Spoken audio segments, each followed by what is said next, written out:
Aku suka banget sih sebenarnya lagu Beautiful. Nah, thank you Kak. Pernah dibawain juga di acara aku? Pernah. Gak boleh diomongin. Oke, nanti itu di-cut aja. Iya. Tapi lagu Beautiful tuh kan single pertama di tahun 2018. Tahun kemarin berarti, ya. Wow. Dan salah satu, pas kemarin baca-baca liriknya, salah satu yang membuat tertambat di hati ya, gitu istilahnya, adalah sepenggal lirik ini sih yang bilang kalau we are seeds of love under the open sky, we are flowers of many colors growing side by side. Yang pengen aku tanyain, kenapa sih si lagu Beautiful ini dimetaforakan, ada bermain metafora di situ, yaitu bunga. Ya. Jadi ide awalnya sebenarnya tentang humanity, kemanusiaan. Cuman menurutku itu sangat-sangat general ya kalau kita ngomongin tentang humanity gitu. Kemudian aku coba lagi refleksikan ke sekitar hidupku. Kira-kira angle apa sih yang paling tepat gitu untuk digambarkan dalam lirik?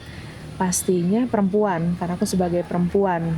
Nah, kemudian dari perempuan berangkat dengan metafora bunga di situ. Dan under the open sky, we are flowers of many colors gitu. Jadi ya kita ini sebagai bunga-bunga yang ada di dunia ini dengan beragam warna dan tumbuh berdampingan. Jadi di sini aku pengen menggambarkan ya keberagaman sih, keberagaman perempuan gitu. Karena ya Kateo tahu sendiri, sebagai perempuan yang hidup di dunia ini tidak selalu mudah gitu. Jadi banyak sekali stigma-stigma yang menempel, khususnya mungkin aku merasakan ya di usia 30 something ini gitu, dengan identitasku gitu, banyak sekali stigma yang menempel khususnya. Tapi suka berasa nggak sih kalau tadi ngomongin soal kayak perempuan yang berbeda tapi kayak hidup bersama-sama gitu, tapi kayak kadang-kadang kita nggak merasa kita sebagai perempuan bisa saling mendukung satu dengan yang lain. Wow, dan gitu ya. Kayak malah mencari atau kayak merasa kayak kekurangan perempuan lain tuh jadi kayak senjata buat kita saling menjatuhkan satu dengan yang lain, dan itu terjadi juga. Mungkin aku lihat itu juga yang ada gitu di liriknya. Iya. Tidak bisa dipungkiri ya, benar adanya sih ya. Malah terkadang yang tidak menyupport kita adalah sesama perempuan gitu. Padahal ya kenapa harus begitu gitu kan. Dan di sini aku pengen menggambarkan ya kita ini terlahir berbeda sih gitu. Masing-masing cantik dengan definisi yang berbeda-beda pastinya. Gitu. Kalau misalnya ngomongin soal cantik sendiri kalau menurut Grace apa? Kalau cantik menurut aku tuh ini pertanyaan yang sering ditanyakan, tapi kalau jawabnya susah. Mikir ya. Cantik menurut aku tuh kayak berani menghadapi ketelanjangan di dalam diri. Jadi kalau aku sih suka membayangkan perasaan lagi abis mandi terus telanjang dan menghadap kaca. Kayak sama sekali belum dipoles apapun, kayak perasaan yang betul-betul raw, naked gitu, dan kayak kita nggak enggan untuk menghadapi si ketelanjangan itu dan menghadapi si diri kita yang apa adanya itu. Kalau Grace sendiri ngeliat cantik apa? Ya intinya sih sama sih, momen atau kondisi kali ya, kondisi di mana kita memahami betul sih tentang diri kita gitu. Jadi kita tahu apa kelebihan kita, kekurangan kita, dan di situ kita embrace sih semua kekurangan, kelebihan gitu. Dan pada akhirnya kita tahu tujuan hidup kita, ya tujuan kita dilahirkan di dunia ini itu apa? Ya dengan kita mengetahui itu pastinya otomatis kita akan menjadi cantik sih, dan menjadi bunga yang berwarna beragam di dunia ini.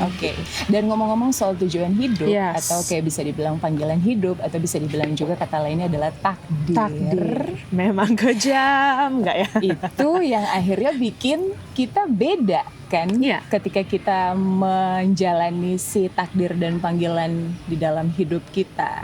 Salah satunya mungkin misalnya aku menjalani panggilanku sebagai penulis.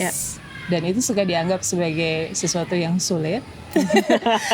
I feel you, ya. Kayak jadi penulis, emang bisa menghidupi kebutuhanmu di dalam hidup. Tapi kayak aku merasa kadang-kadang menjalani panggilan itu bukan lalu ada hubungannya terus dengan kayak sesuatu yang terpenuhi dalam pengertian material ya, tapi kayak kepuasan yang kita rasa di dalam diri sendiri. Dan kayak kadang-kadang itu selalu ada terjadi stigma di situ. Ada pertanyaan yang muncul juga dengan yang tadi yang kita hadapi.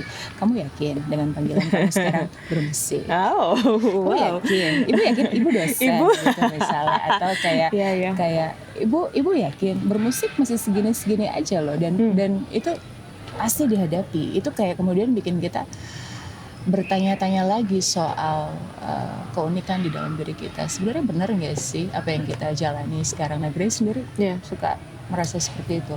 Pastinya ada sih fase itu, tapi syukurnya udah lewat ya kayaknya ya. Kalau di titik sekarang tuh sudah ajak lah ibaratnya dengan pilihan hidupku dan tujuan hidupku gitu, sebagai dosen dan juga sebagai musisi gitu. Cuman memang pastinya masa-masa itu ada di saat kita baru mulai memilih karir apakah yang tepat gitu, sampai akhirnya bener nggak ya ngerasa, bahkan ya dari keluarga dan lingkungan terdekat pun kan pastinya ingin yang terbaik gitu ya, dan mereka pun sempat mempertanyakan sih pastinya apakah benar gitu kan ini jalannya, karena intinya mereka pasti nggak pengen lihat si anaknya, temannya, sahabatnya ini susah gitu. Intinya itu aja sih, aku yakin gitu.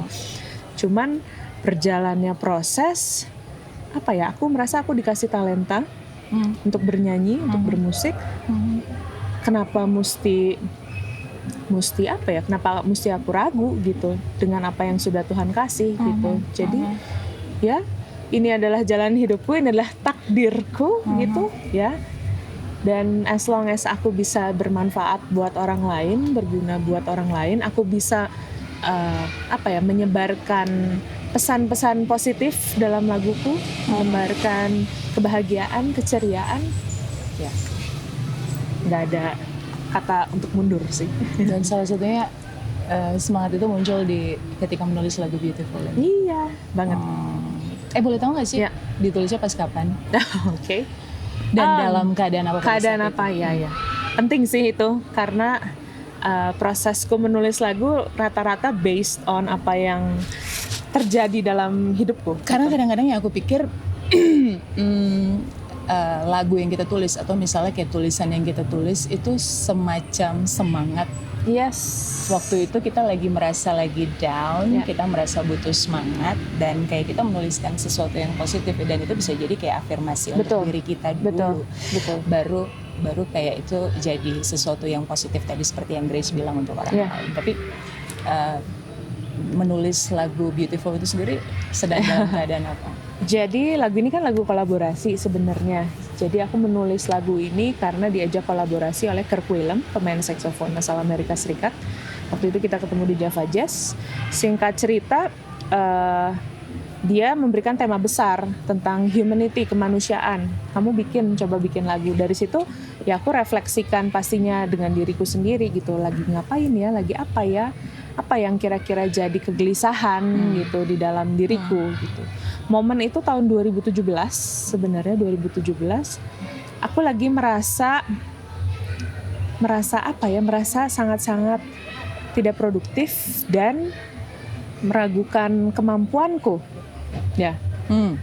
It happens sih, maksudnya momen bertanya-tanya sama diri sendiri. Lagi bertanya-tanya gitu, maunya gimana sih ke depannya gitu. Ada tuh fase itu, pasti ada sih, selalu ada. Dan di situ aku coba kembalikan diriku lagi. Oke, ternyata ya ini, aku bercerita aku adalah perempuan, ya perempuan yang terlahir di dunia ini dengan keunikan, dengan keragaman dibandingkan dengan yang lain. Lalu ya, apakah aku merasa cantik? Aku mempertanyakan itu sih.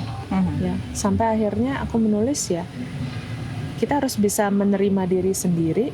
Jadi crush every fear, heal your pain. Jadi hancurkan semua ketakutan, sembuhkan semua luka, dan kita belajar mencintai lagi. Dan di situ aku ya betul kata-kata ya sih, jadi pengingat dan jadi mantra untuk diriku sendiri gitu, bahwa hey, kamu itu ada di sini dengan tujuan yang sudah pasti, dan ya jangan ragu, jangan takut, maju terus. Ngomong-ngomong soal cantik, tadi kita ngobrolin soal bunga, Ya. terus kayak bagaimana kita mesti hidup berdampingan dengan keunikan kita Ya. masing-masing yang kita punya, terus kayak cantik itu juga kayak memilih dan menjalani takdir Ya. kamu sebagai perempuan dan melakukan panggilan hidup secara Ya. maksimal dan sungguh-sungguh di dalam hidup kita. Tapi Grace punya nggak sih satu keunikan lain yang mungkin selama ini orang nggak tahu? Wow, keunikan. Yes. Kayaknya Bermain suling misalnya dengan hidung, gendang menepuk atau gendang. Apa ya keunikan ya? Mungkin gambar, ya. Aku suka mendesain gambar, memang dari kecil suka menggambar. Aku suka akhir-akhir ini memasak. Oke. Karena itu adalah terapi buatku. Oh. Saat aku mengetahui aku didiagnosa sakit gitu, jadi momen untuk healingnya salah satunya adalah dengan masak, membuat kue-kue gitu. Aku biasanya merasa paling cantik ketika tadi selain lagi telanjang dan melihat diri di depan kaca, momen di bawah sinar matahari gitu. Golden hour. Iya. Kalau Grace sendiri merasa paling cantik pas apa? Apa ya? Saat bernyanyi sih pasti di situ. Ya, mungkin cantik nggak hanya dari fisik tapi dari suara. Ya, saat aku memancarkan energi itu dan energi itu bisa diterima dengan baik oleh para pendengar, kayaknya di situ aku merasa cantik. Good? Nice. We are